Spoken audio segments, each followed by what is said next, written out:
Good morning, wrestling fans, and welcome to PWR Today. It's October 6th, Thursday, 2022. The man they call Meathead, the second place finisher in the PWR draft, just like the second place finisher to all the wildcard teams, the Brewers. It's Matthew Thomas. Good What morning. an honor to bestow upon me. I mean, I'm in great company. Does that mean I get to run around a baseball field with a Polish wiener? No. No one will be whacking wieners on this program. Oh, well, I guess it's still a dubious honor.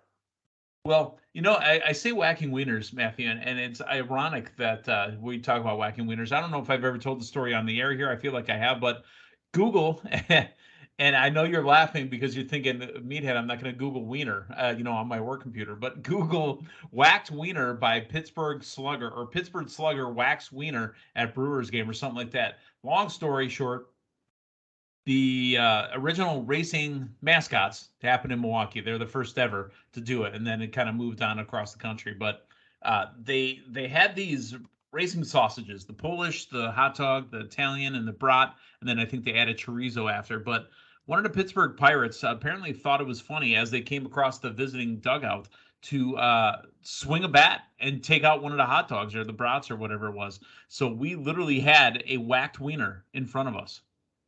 Oh, that's absolutely awful, for the wiener and also for the crowd that had to witness that wiener get whacked. Right. Well, I mean, there's other times where you could be in a crowd watching a wiener get whacked, but that was not one of them. My goodness, just a horrible situation all the way around for the great people of Milwaukee. And the bruised wiener, too. So Let's talk about something that never gets bruised is our attitude when we're wearing collar and elbow. Oh, absolutely. Collar and Elbow brand apparel available exclusively at collarandelbowbrand.com. If you want to stock up for the upcoming fall season, enter promo code LINDAKay, LINDAKAY, saves you 10%, and you can just load your closet. You can load your chest of drawers, wherever you store your clothing and garment. Maybe you got one of them bags that you put stuff in and like do the compression thing and put them up against the really tight plastic. That's how you store your clothes. Maybe you just ball them up and put them in your pockets. I don't know how you store your t-shirts, but however you store them, you need to be storing more with a shopping spree at collarandelbowbrand.com. Yeah, I got a question. Matthew, are you a person that rotates your winter and summer clothes in and out? No, not really. I've got my dedicated locations for all of my clothes, regardless of the season. Okay. I was thinking about that as you said, kind of storing away. I was like, my mom used to make me go through all my clothes and pull all my winter clothes out and, start putting in spring and summer clothes. I'm like, what? There's times I'd still wear a hoodie in, mid-spring.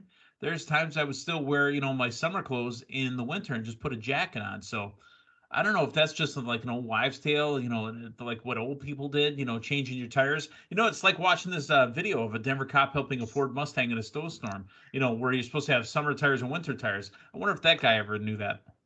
Yeah. No, it sounds like probably a very a great guy. Just got a little bit confused, I would imagine. Yeah. Folks, we had a whole episode on this about a year to 2 years ago.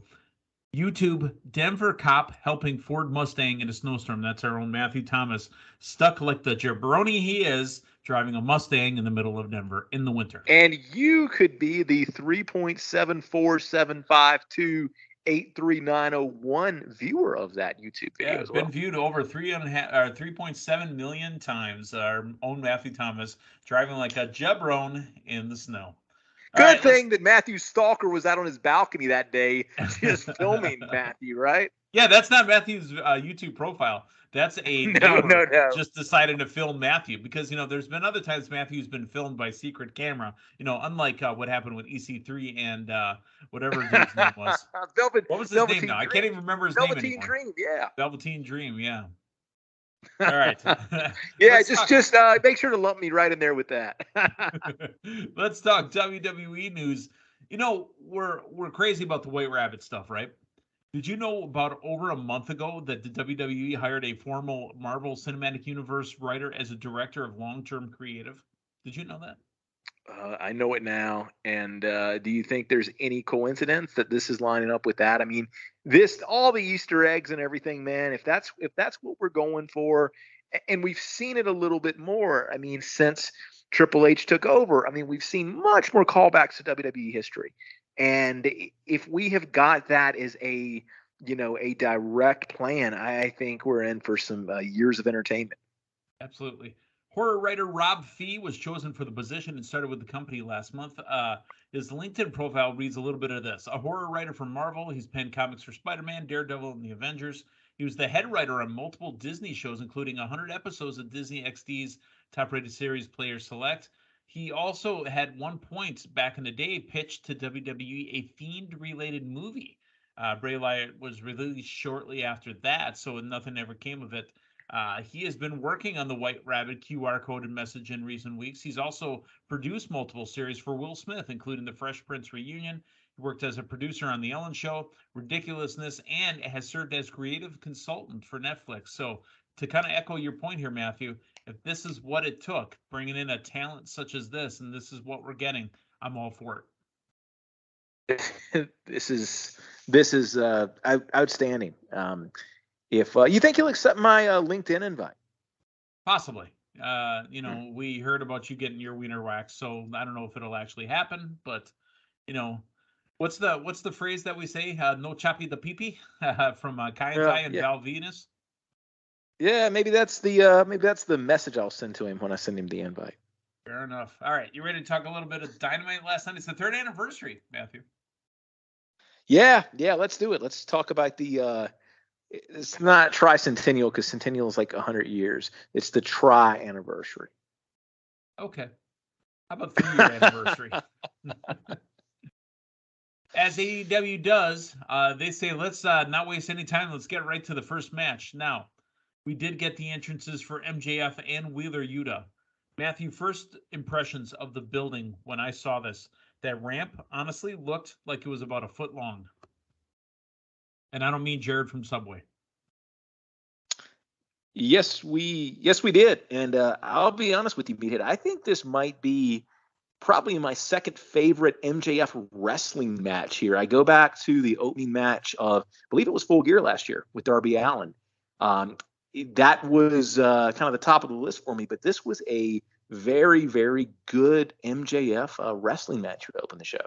Yeah, the first one, what was the number? It was like 160 days or something like that since MJF's actually wrestled. Yeah, and really, really solid shape too. During the time he was away, MJF, put really on a little mass. Mm-hmm. I do want to talk about the building though before we get into the match here. What does that building look like it holds? Maybe 3,000, 4,000 people? Positive or negative that the building looks so tiny? Do you know the name of the facility they were at? I don't, but it could be looked up while you tell us what you think. It was a different look last night. I don't think it didn't look bad to me. I wasn't thinking about the capacity. I don't think it was a bad look. I could do without the ramp right up to the ring. But that was really the only aesthetic thing that popped out at me. The entertainment and sports arena capacity, the max that building can hold is 4,200. Yeah. And it was not full. That was not a sellout crowd.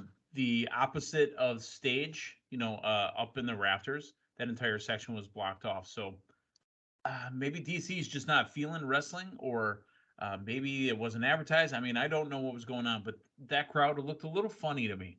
But you know what? They did a great job, I think, of hiding it as much as they could, because they couldn't hide it all the way. Again, if that's the first thing, if you turn it on, I look at the ranch, I'm like, dude, they're going to take 2 steps and they're in the ring. Ugh, what is going on with that? And it wasn't even a ramp that went down. It went straight across. And you know how I feel about those raised ramps. Yeah. No, that did not help the aesthetic at all last night, which I'm not a fan of it for the look, but also too for the potential danger that we've seen that ramp actually come into play. So the entertainment and sports arena, that is a 4,200 capacity. Do you know it still cost $69 million to make? That sounds about right with square footage of arenas, because that's something I'm very up to date on. Square footage of arenas. I mean, because that's exactly what I have. Is I have square foot arenas, always on the top of my list here. Oh, But you do. there's 80,000 square feet of arena space, 30,000 square feet of practice facility space, and apparently it put 90 million into the economic impact over 20 years.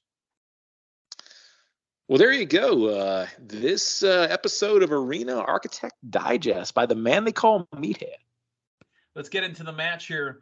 MJF defeating Wheeler Yuta. Again, I thought Wheeler Yuta and MJF was a solid match, and we got entrances. I don't like it on Rampage when they have them in the ring.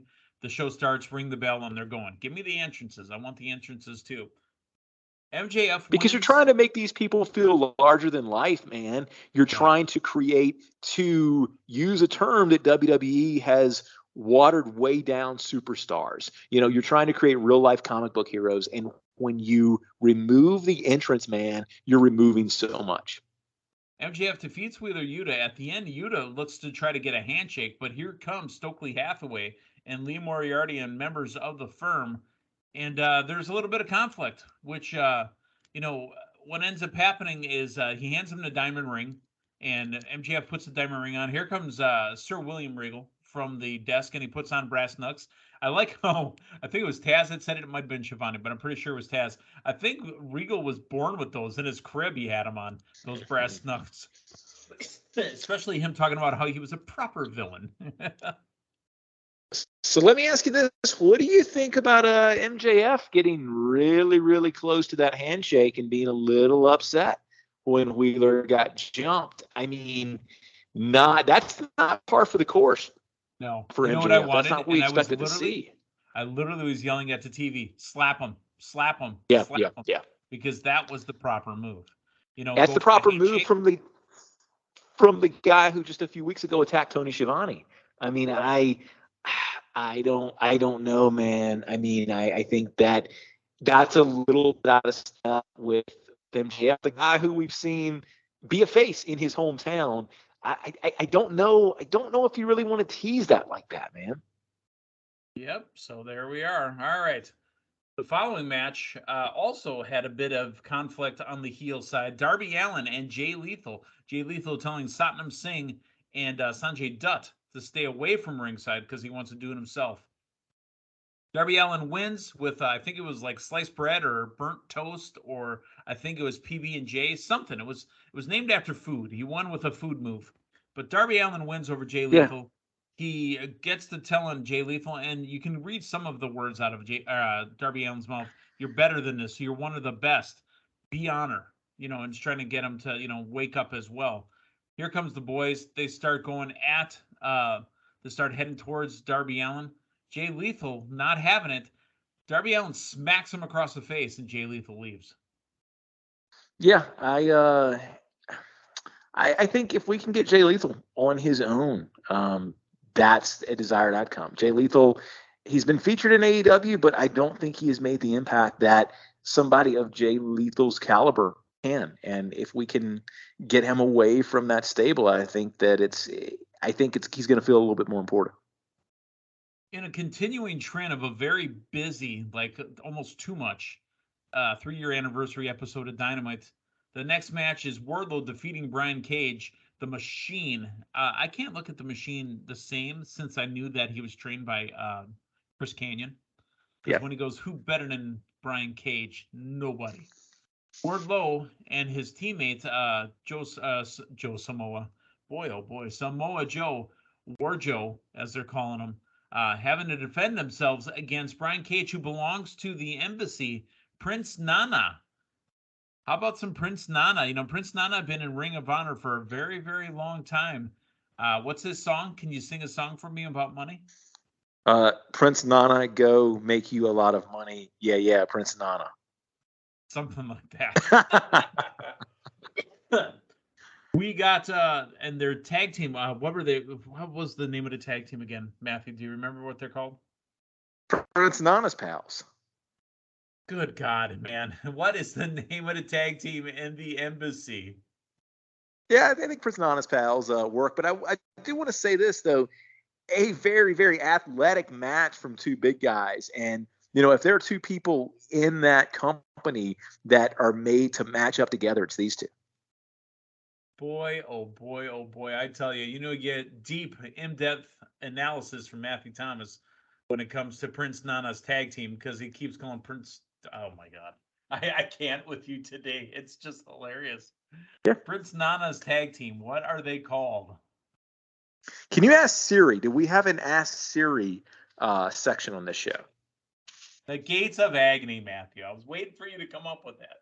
The That's what I Gates of said. Agony. Yeah, Prince Nana's boys. All right. The Gates of Agony attacking Wardlow, attacking Samoa Joe. Here comes FTR. It looks like they're setting up a match for FTR with the Ring of Honor Tag Team Championships against the Gates of Agony. That's going to happen on Rampage. Matthew, let me ask you this. And this has been kind of one of my pet peeves. The Ring of Honor stuff seems to be shoehorned in there. Yeah. And a lot of these matches are set up one TV show prior. You know what it reminds me a lot of, Meathead? WWE's Cruiserweight division. Oh, boy. Time to change those ropes, man.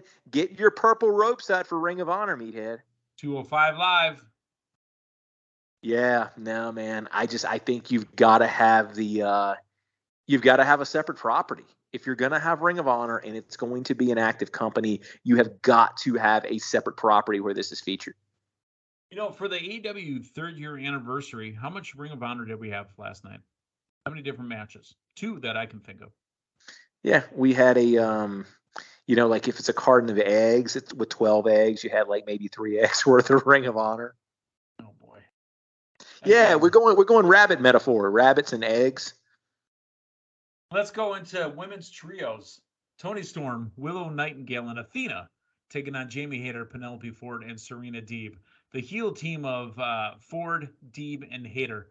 Matthew, they are, for lack of a better term, shining up Jamie Hayter to be a next breakout women's single star because she's always looked good. She's always been over with the crowd, and she's always worked well. But now with the white outfit that she has, she's got like a shine to her. Like she's being presented and highlighted, and the lights are on her, and she looks amazing. I think that is your next big AEW women's talent. And I hopefully they are getting that memo, and hopefully that's kind of leading to that increased presentation, because I think that's somebody that you need to pull the trigger on sooner rather than later. They took on the team of Toni Storm, Willow Nightingale, and Athena. Willow Nightingale, not for me, but you know what? She's got a great work ethic, and I think there's a place for her in there. Athena, I like Athena. I've always liked Ember Moon, okay? But I'm just not sure what's going on with Athena right now. And Toni Storm, this still screams WWE to me, and I don't think she's catching on like they thought she would. Way to build up a women's match for the TNT title, or the TNT title, right? TNT, yeah. TBS, yeah, okay, yeah. I get my networks TBS title. I'm sorry. Yeah, way to build up a match by saying, "Hey, I know you've beaten me 2 times, but you're not going to beat me 3 times. So I'm going to be the 1 in 38-1." Or maybe that's a little clue. Somebody else who said that, Maybe Brock Lesnar's coming to take the title off of her. Get out of here. Brock Lesnar's coming to take the title off of Jade. That'd be fantastic. Okay. Backing up these trios teams, you got Britt Baker, DMD, and Rebel on the heel side, and DMD cuts a promo beforehand and says, "You know what? I hate to break the news for you, but Saraya not medically cleared, so she'll never compete ever." And then Saraya on the face side. Saraya, I need more. Right now it's not enough. I don't know what's going on there, but I need a little more. Yeah, I mean, it feels like a big name they pulled, and she's out there featured each week, but it doesn't seem to be for much reason. So they also get physical at the end too, exchanging blows. So if you're thinking about the business itself, which we try not to do because we want to watch wrestling and not think about it, if she's making contact, if they're able to throw punches back and forth, she might not be able to have a match. She might not be able to bump, but they're not afraid of her taking some punches. Right. No, there can be some physical stuff. There can be some, physicality there. Who knows how much? Who knows if we'll ever see it within the confines of a match, or maybe we see it as a street fight, or maybe she is cleared, and that's how Brock makes his entrance by attacking her. Knock it off. All right. After we whacked your wiener earlier in the program, boy, you just been loopy. All right. Let's talk about the obvious highlight of the night. National Scissoring Day and the celebration that followed. Matthew Thomas, we got a couple things out of this that I never knew that we were going to get. For one, because I, on occasion, will listen to Busted Open. I do know that Max Caster's dad was a member of the Super Bowl champion Washington Redskins, and Max Caster used to work at SiriusXM as a board operator before, his career blew up, okay? He actually worked with Dave LaGreca on that particular show. Second thing I already knew was that, we barely hear Anthony Bowens. Max Caster, comes in, does his rap, might say a thing. Anthony Bowens says everybody loves the Acclaim. We got so much mic time out of Anthony Bowens, front and center, and I thought he was amazing. We got Max Caster not yelling and doing a rap, which was amazing. And Daddy Ass cutting about $1 million. That's where you were supposed to say, and millions, Matthew. I just thought my audio cut out. I'm sorry, and millions. Oh, boy. Killing it here. Your thoughts on the Acclaimed on the microphone in front of a lectern? I think when you do for the 4th year anniversary, for the 5th year anniversary, when you do highlights of AEW, this is one of the top handful of highlights. This was really well done. It was a fun segment that highlighted, some new talent. And then when you go back and you look at AEW's formula, this type of fun segment, it's really it's not what we have seen prevalent in AEW. It's typically reserved for Jericho or somebody like this. We typically don't get this type of, fun, almost, and I say this as a compliment, WWE-esque segment. So the fact that they, again, kind of broke out of their shells was amazing. I liked how they said, look, scissoring is a handshake. Now, if you could look over to your left, look to your right, scissor your neighbors, that was fantastic because it was just like church. Scissor, scissor, scissor, scissor. Matthew, if I see you again this coming, couple weeks, I plan on scissoring you right in front of everybody else. Maybe in front of your sister. I don't know. I would be disappointed if you didn't. This was absolutely amazing. Now, Swerve and their glory are still supposed to be faces, right? Swerve Strickland comes out of the face tunnel, but they call him Sneaky Swerve, and they set you up to boo him, and he got booed right out the building. Yeah, no, this was the desired outcome. Anybody you put up against the Acclaim right now, that's the reaction they're most likely going to get. Was amazing. It was amazing indeed. A promo that I want to talk about real quick was the Madison Rain, Sky Blue, Ty Mello, and Anna Jay promo. These need work because they're not good. Yeah, and I mean, this is unfortunately what we get when they try to feature the women's division in multiple segments. A lot of times it's relegated to this backstage stuff. Yeah. All right, you ready to talk about Hangman and Page? Yep. And Roosh? I think we shall. This was technically a home match for Hangman and Page. Yeah.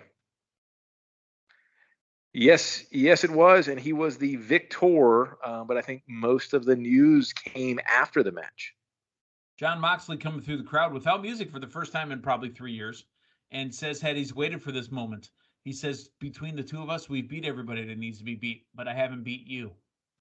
Okay, nice little setup for Dynamite in 2 weeks in Cincinnati. But I'm telling you, I think Page needs to go away for a little bit to come back, because all I see is CM Punk, the Elite, a dog, and a post-match scrum. That's all I see. And they got no further away from that last night, because Moxley comes in, cuts his promo. Page basically says, "Why don't we fight right now?" Moxley chastises him and says, "Hey, I'm going to give you a warning," and Page doesn't respond. So he's once again left there holding the mic. And I don't think this was the right approach. No, not at all. All right. Luchasaurus was in action in a first squash match that we've had in a while. Luchasaurus victorious over Fuego del Sol. Yeah, that's what I think that's what you're going to see with Luchasaurus for a while. That's how you feature a man who pretends he's a dinosaur. He's not really a dinosaur, though. The main event: Bryan Danielson and Daniel Garcia taking on Chris Jericho and Sammy Guevara. Matthew Thomas, how many times was all 4 members in the ring and there was no count? Oh, that's a traditional AEW tag team match, Meathead. If and I'll go back to the Rush and Hangman and Page. If Audrey caught Rush choking out Page with the audio cables, how come he wasn't disqualified? That was outside the ring, right? Yeah. Yeah, you can do whatever you want to outside the ring. Jesus Christ. Great match, great spots, but not a real wrestling match to me. The winners of the match were Sammy Guevara and Chris Jericho. Just like 3 years ago, they stood on top at the end of Dynamite. Yeah, I mean, that's what we were going for. This was a homage to the opening show there. And yeah, whether that was the wise approach, whether you necessarily want to do that callback or whether you want to give something else. I tell you, I mean, I think our iconic moment from last night was the Acclaim. And that's going to be the takeaway from the 3rd anniversary show. That's one I'm talking about right now because, I mean, I watched 3 men scissor each other. I watched neighbors scissor each other. Absolutely. Selling shirt. Mm-hmm. No, as well as it should be. I mean, that is something that it's good to see because it's homegrown AEW talent. It's not ex-WWE people, and it's really good to see something, just new and fun like that, man. We've had so much the last couple of years with. Brought that up in their little promo there. They said it's not just a couple of dudes that they shoved together. Yeah, no, without a doubt, and I think that's important. People realize that. Well, I hope you realize, Matthew, that tomorrow morning is the season finale of PWR Today. Starting this Monday, we will be changing to PWR Today or PWR Today Weekly, or we don't have a name for it yet, but we'll be going weekly. So tomorrow is the season finale of PWR Today. A show you will not want to miss, that you might even want to get your audio recorder out and record. Yeah. Set your DVR, that's right. 15 minutes ahead, because you didn't hear that 17 times last night. Call your local radio Let me ask you, DJ. Matthew, let me ask you this. If you're watching it, all right, so do you plan on walking away from it? If you knew about it beforehand, then you could set your DVR because you're watching on delay. Yeah, very, very good point. I mean, the thing of it is, it's like you never know telling us to press the buy button during the middle of a pay-per-view. Yeah, but here's the thing, man. If you're like most people, you've got a go bag packed by the door. You never know when you're going to have to flee. Well, that's how it happens here in the, the Big A, Appletown. Here in Appleton, Wisconsin, home of Harry Houdini. He's always ready to make a disappearing act. He is, man. You guys follow suit. For Matthew Thomas, for Linda Kay, I'm the man they call Meathead. Thanks for stopping by. We will talk to you tomorrow morning for the season finale. So long, everyone.